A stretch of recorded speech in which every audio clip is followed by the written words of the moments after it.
Welcome back friends. मी vagabond Mac आणि मंदिरांची सुंदरता दाखवणं हा ह्या व्हिडिओचा उद्देश आहे, माझ्या चॅनलचा उद्देश आहे. मित्रांनो, आज मी तुम्हाला घेऊन आलेलो आहे अशा मंदिरापाशी ज्या मंदिराबद्दलची ही आख्यायिका आहे की जेव्हा सीताहरण झाले तेव्हा सीतेला प्रलोभन देण्यासाठी जो मृग आला होता, मारीच नावाचा राक्षस, ज्याने हरणाचा वेश घेऊन किंवा अवतार घेऊन सीतेचा मोहिनी घातली होती, त्या मारीच किंवा त्या मृगाला लक्ष्मणांनी त्याचा वध केला होता.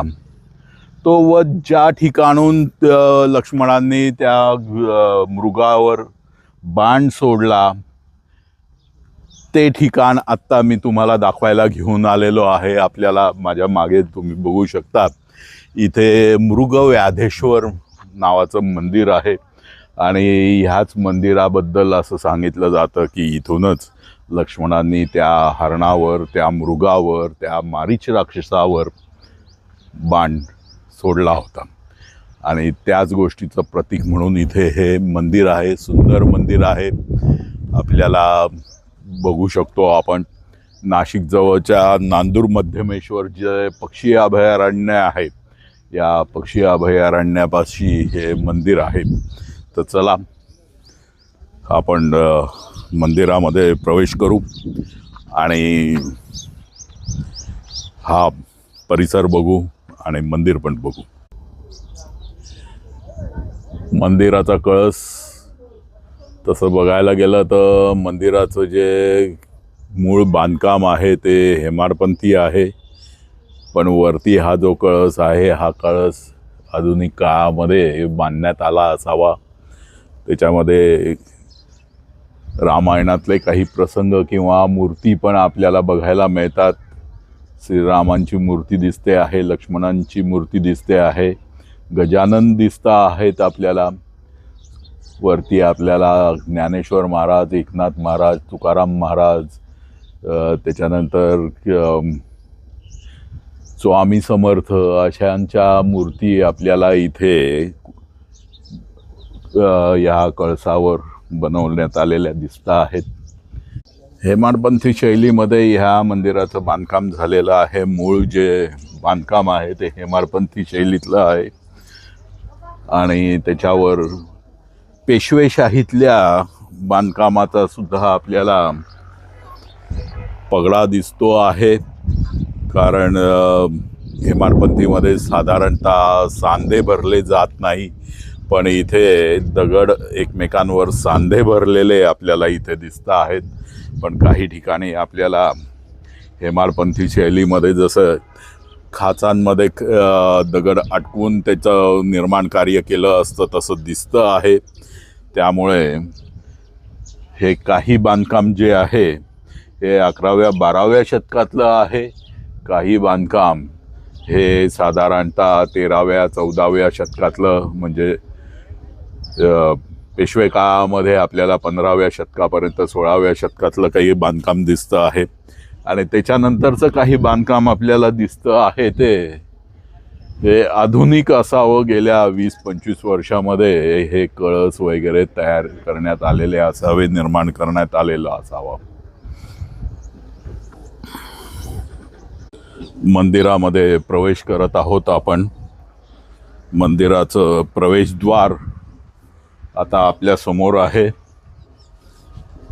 खाली कीर्तिमुख, वरती ललाट बिंबावर श्री गजानन आणि इथे 2 मूर्ती इथे साकारण्यात आल्या आहेत. त्याच्यापैकी एक वराह असावे आणि इथे गरुड असावे. ही मूर्तीचं जे नक्षीकाम आहे ते खरोखर सुंदर आहे. अतिशय सुंदर असं नक्षीकाम आहे आणि त्याला जी पाना फुलांची जी नक्षीकाम केली आहे, महिरप केली आहे, ती सुद्धा अतिशय सुंदर आहे. एका साईडला गरुड आणि एका साईडला हे वराह असावं. ही मूर्ती कशी आहे ते मला तर काय ओळखता येत नाही, पण आपल्याला समजलं तर निश्चित सांगा. मारुती असण्याचाही भास होतो आहे आणि चेहरा पण वेगळा आहे. तर ही मूर्ती कशी आहे तर तुम्हाला माहिती असेल तर जरूर सांगा. मंदिरात प्रवेश करू. शंकराचं मंदिर असल्यामुळे प्रवेशद्वारासमोरच आपल्याला हे एक नंदी मंडप दिसतो आहे. प्रॉपर मंदिर बनवण्यात आलं आहे. संगमरवरी नंदी आहे आणि सुंदर आणि क्यूट असा हा नंदी आपल्याला इथे बघायला मिळतो आहे. आतमध्ये आपण प्रवेश करणार आहोत.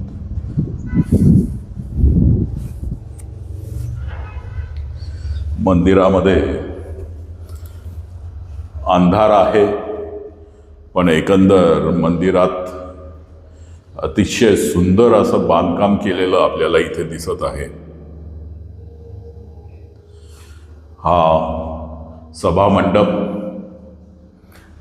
खूप छान असा सभामंडप आहे आणि सभामंडपावर असलेलं हे छत साधारणतः पेशवे काळामध्ये या पद्धतीची छत बनवलेली मंदिरांची किंवा सभागृहांची आपल्याला दिसतात. गोलाकार असा या छतांचा आकार असतो. पेशवेशाही, मराठेशाही म्हणजे साधारणतः 16व्या 17व्या शतकामधली ही कलाकृती आहे. त्याच्या खाली आपल्याला बघायला मिळतं सुंदर असं नक्षीकाम आपल्याला करण्यात आलेलं इथे दिसतं आणि पूर्ण जो कळस आहे तो कळस ह्या नक्षीकामाने इथे सजवण्यात आलेला आहे. अतिशय मजबूत असं बांधकाम आपल्याला इथे दिसतं. आता अंतरामध्ये सगळ्यात पहिल्यांदा आपल्याला दिसतात ते कुर्मावतार. कुर्मावतार म्हणजे कासव हे नेहमीच मांगल्याचं, पावित्र्याचं प्रतीक असतं. त्याच्यानंतर इथे आपल्याला 2 देवडी दिसत आहेत, पण या देवडी आता समोरासमोरच्या रिकाम्या आहेत. त्याच्यावरती आपल्याला दिसतं आहे ते या अंतराचं छत आयताकृती असा हा अंतराचा कळस आहे किंवा छत आहे. हे पण एक मराठेशाही किंवा पेशवेशाही स्पेसिफिकली पुण्यश्लोक अहिल्याबाई होळकरांनी पुनर्निर्माण केलेल्या मंदिरांमध्ये आपल्याला ह्या प्रकारचे असे छत बघायला मिळतात. हे द्वारपट्टिका, 2 द्वारपाल आपल्याला इथे दिसत आहेत, जय विजय, आणि इथे आहे कीर्तिमुख. अतिशय सुंदर असं कीर्तिमुख आपल्याला इथे बघायला मिळतं आहे. त्याच्या बाजूला आणखीन 2 द्वारपाल आपल्याला दिसतात. बाकी जी द्वारपट्टिका आहे त्याला साधारणतः 6-7 पट्ट्या आहेत. त्यांच्यावर आपल्याला इथे जुन्या काळातलं असलेले व्याल शिल्प वगैरे दिसत आहेत, जे हेमाडपंथी मंदिरांची वैशिष्ट्य असतं. साधारणतः हेमाडपंथी मंदिरांमध्ये आपल्याला ही व्याल शिल्प दिसतात. ही 2 व्याल शिल्पांची पट्टिका आपल्याला इथे दिसते आहे, एक उजव्या साईडला आणि एक डाव्या साईडला. हे अतिशय मजबूत असं हे बांधकाम आहे. हे निश्चितच हेमाडपंथी बांधकाम आहे. इथे ललाटबिंबावर आपल्याला दिसत आहेत ते श्री गजानन, आणि समोर आपण बघू शकतो ते महादेवांची, शिवजीची पिंडी आहे. आता आधुनिक प्रकारच्या इथे फरशीचं काम केलेलं आहे, टाईल्स बसवण्यात आलेली आहे, पण शिवलिंग मात्र अतिप्रचंड असून त्याला पितळी असं आवरण चढवण्यात आलेलं आहे। त्याच्यावर एक आपल्याला नाग कोरलेले पण दिसत आहेत आणि त्याच्यावर संततधार म्हणून आपल्याला सोय केलेली आहे। वरती आपल्याला दिसतं आहे ते मंदिराचं छत सुंदर आहे।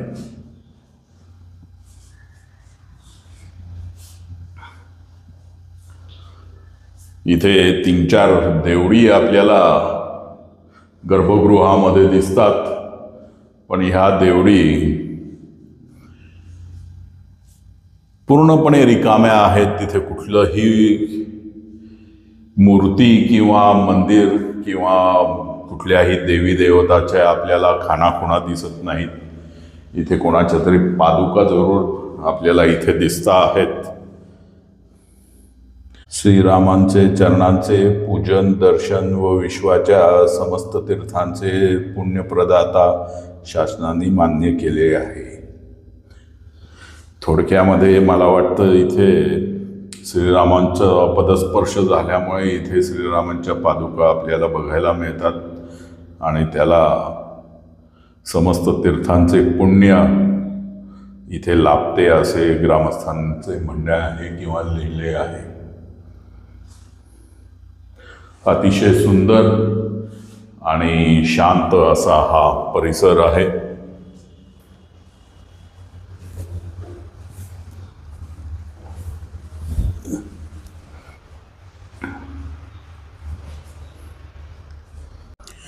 मित्रांनो, आता आपल्याला इथे दिसतं आहे ते मध्यमेश्वर मंदिर।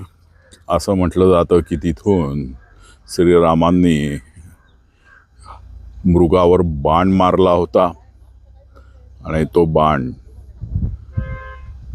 मृगाला इथे येऊन लागला। त्यामुळे ह्या मंदिराला मृग व्याधेश्वर मंदिर असं म्हटलं जातं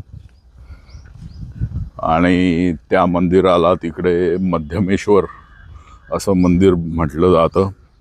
मध्ये आपल्याला रस्त्यामध्ये दिसते आहे ते गोदावरीचं पात्र आहे आणि त्या पात्राला क्रॉस करून पलीकडे गेलं की इथे आपल्याला हे मध्यमेश्वर मंदिर दिसतं। तर चला त्याही मंदिरामध्ये फेरफटका मारण्याचा आपण प्रयत्न करू। तसं ह्या मंदिरामध्ये आणखीन काही गोष्टी बघण्यासारख्या आहेत। या इथे एक मला समाधी दिसते आहे। ही कुठल्या वीराची समाधी आहे किंवा कुठल्या सतीची सतीशिया असावी, या दोन्ही मला संदर्भ मिळाले इथे, पण निश्चित माहीत नाही। जर तुम्हाला माहिती असेल तर जरूर कळवा। मंदिराच्याच आवारामध्ये आपल्याला एक जुने प्राचीन असे गणेश मंदिर सुद्धा बघायला मिळते। एक नवीन मंदिर आहे जे आधुनिक काळामध्ये बनवण्यात आले असावे, पण आणखीन एक औत्सुक्याचा किंवा अभ्यासाचा विषय म्हणजे हे आणखीन एक मंदिर आहे। मंदिराचं एकंदर स्थापत्यशास्त्र बघता असं वाटतं की ही कुठल्या वीराची छत्री असावी, कारण इथे शिवलिंग आपल्याला स्थापित केलेलं दिसतं आहे आणि त्याच्यासाठी कोनाड्यामध्ये दिवा लावण्यासाठी आपल्याला जागा पण दिसते आहे। जुनं दगडी बांधकाम असावं म्हणजे आहे, पण खंडित झाल्यामुळे त्याला मुलामा देण्यात आलेला आहे, डागडुजी करण्यात आलेली आहे। आणि मृग व्याधेश्वर मंदिर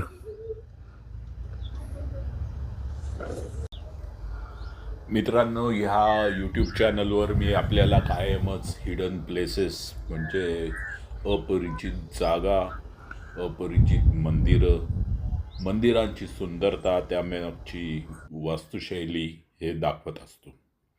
हा व्हिडिओ जर आवडला असेल तर लाईक करा, सबस्क्राईब करा आणि आपल्या मित्रपरिचितांपर्यंत जरूर पोचवा. परत भेटू अशाच एका नवीन व्हिडिओमध्ये. थँक्यू.